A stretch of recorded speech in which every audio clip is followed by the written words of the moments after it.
What does it look like to start creating great relationships whenever you've started to decide that's what you want? It's funny, Elaine and I, like I said, my wife and I have been married for 33 years. Although we were married on leap day, so we've only had 8 anniversaries. But the one of the things we talk about is marriage is the hardest work you'll do every day. But Mhm. if you do it every day, it's not that hard. And I think like even in the time we've been together, and we've known each other since we were 11. Well, she was 12.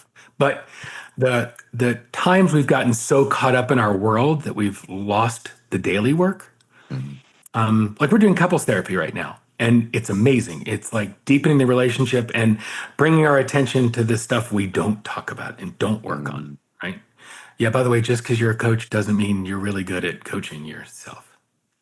Oh, Um, and yes. so I think it's committing to doing the work, yours and ours. Because if you've got somebody in the relationship that's not doing their work and it makes it harder to do our work, or if you're just doing our work and nobody's doing their own work, that makes it really hard to do the real work, right? Um, the couples therapist talked about something fascinating. It's the real work of a relationship is becoming an expert in your partner,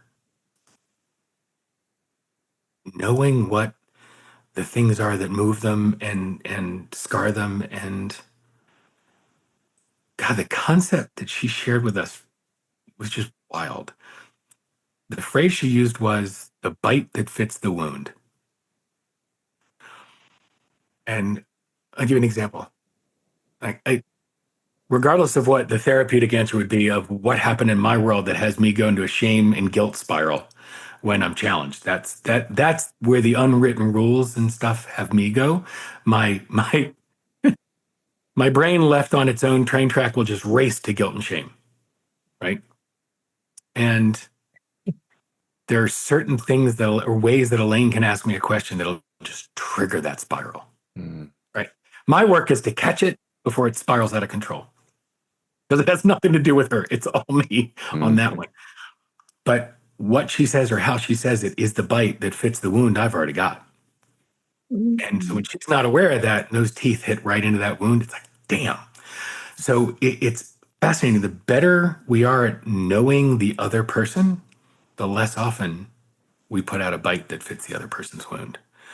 Because it's amazing when you trigger somebody else's shit and you had nothing to do with what's being triggered. Boy, that can have a cascade impact on the relationship. Absolutely. It's you're talking about shame and guilt. And I keep Lee and Michelle have seen me pull this up. I keep this posted on my desk, and the writing is now bleached out by the sun, but it says dusty corners of shame and guilt. And it's a reminder for me to look at my own dusty corners of shame and guilt so that I'm not like, yes, you're keeping the center of the room clean. So the optics are great, but are you actually minding the corners and the cracks and crevices? So it's my check-in all the time. Oh, It's uh, powerful. What's that? no, that's right up there in the fuck you, thank you category. It's like, fuck you. Oh, all right, thank you. Yeah. Right? Like that first defense. I think of it like a control panel.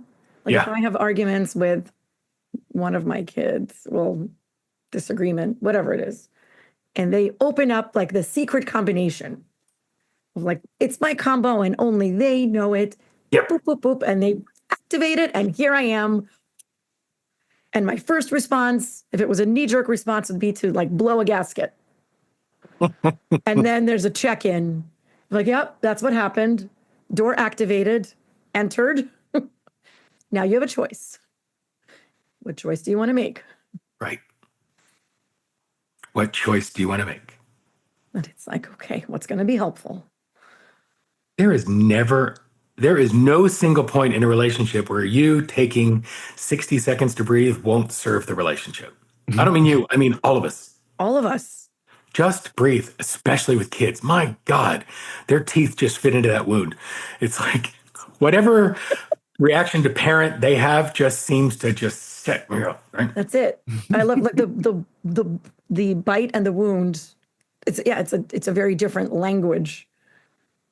it's the same concept of oh, you've got the security, you've got the combo, you've got the code that no one else has. No one else has, but And keep the you could hack. relationship just between you two. It's clean. Yes.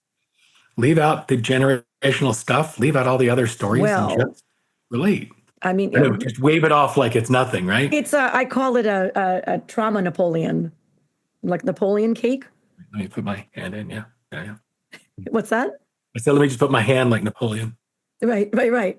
Well, you're wearing the royal blue. I know. It is that the generational trauma. And I mean, that's such a buzz right now, but it's so much more because there are pieces of each of us that carry the trauma and pieces that don't. And I think integrating all the bits of us and making them all okay and not leave from some of the work that we've been part of, not voting a piece of you off the island.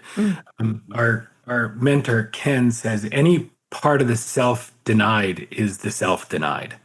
And so if you're fracturing yourself by saying, "Ooh, there's this piece of me I don't like, I'm just going to push it away," you're fracturing yourself. And until we're whole, we're not clean. We're not in a good relationship with ourselves. We had Ken on last week, so he's going to air right before you do. There's something that really has been sticking out to me about what you were saying a while ago, knowing your partner very well so you don't bite the wound. That could be a fine distinction between taking responsibility for somebody else's feelings versus taking responsibility for the impact you create. How responsible do you want to be for somebody else's feelings? Well, I can't be responsible for their feelings because that puts me out of integrity in the relationship.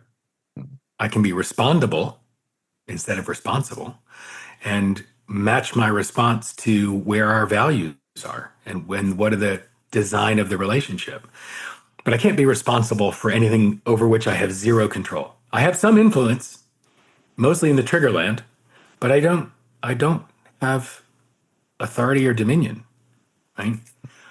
I can be responsible for being in integrity here and being kind and in sync with the rules of the relationship. And I can't even be, can I be responsible for my unintended impact? Yeah, I can be responsible for my impact. But once the damage is done, then it has to be a bid and healing. Being with what's important in the moment and not like, would I rather be right or in relationship? Mm-hmm. We'll say that the first decade or so, I wanted to be fucking right. Right. So that was getting to the point, would I rather be in relationship or would I rather be right? And that's a big one with kids. Oh my God. Mm-hmm. That's a big one. Oh, Expand on that right versus relationship.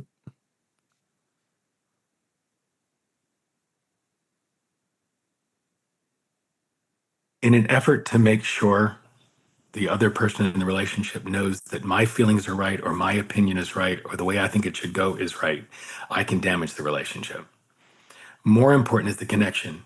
With kids, if they feel safe and tended to and heard, it changes the way. There always going to be resistance between a parent and a child because part of their development is individuation. That's what they have to do. They have to individuate if they're ever going to get out of the house and have a life, right? But if they don't feel safe, they're going to try to push back and individuate with everything. And that can damage their relationship irreparably.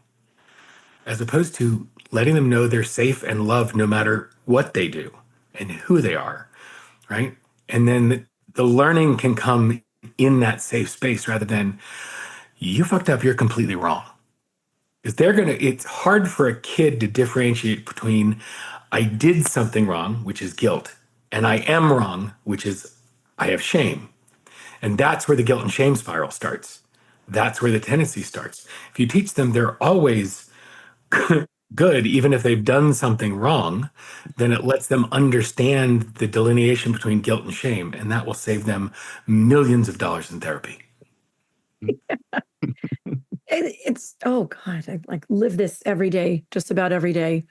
Of that challenge with at home is we can have our senses about us and our knowing, and then we come to the people closest to us, and that knowledge is set aside and sometimes overshadowed by all the humanity, which is why people need people and therapists need therapists, coaches need coaches, and we need those people in our lives to help us clean that lens and call us out on our own bullshit. And I'm thinking about, the safety that we're talking about, and that safety is such a key in working with adults as well, right? Like I'm working with a client now where they're founders and they're in conflict, but they haven't talked about the conflict, but they've alluded and danced around the conflict. So they're doing this dance and expending all this energy on the dance, like the cha-cha, the samba, tap Yeah, but dance. they don't have psychological safety, so they're dancing instead. So they're dancing instead, and that's a lot of time and energy spent on that dance. But the problem is they're not looking to be professional dancers. Like they're building a company. So Right, they're that's looking why to be right, not in relationship. Yeah, And that's from it. relationship, they can figure out right. That's it. Every time it's as it is with children. I mean, it's all humanity. It's just the structure of humanity is you're not going to be able to find that innovative solution with someone that you work with if they're feeling unsafe and triggered by you. If you're Well, threatening something. When we're adults and we don't feel safe, we act like children. I mean, it's right, scared, threatened. It doesn't usually bring us to our higher brain function. No, it goes very much into our lizard brain. I am And not at my best in my lizard brain. I am not. well, that's the evolutionary, right? And I liken it to animals. And so you get into our basic instinctual place, and we bite or we sting or we run. But it's very rare that we have an actual saber-toothed tiger around the corner. That's right. But we behave like that all day long. We have very few times in our entire life where we're in an existential threat situation. But our brain still acts as if the person who just said something snarky at the water cooler is an existential threat.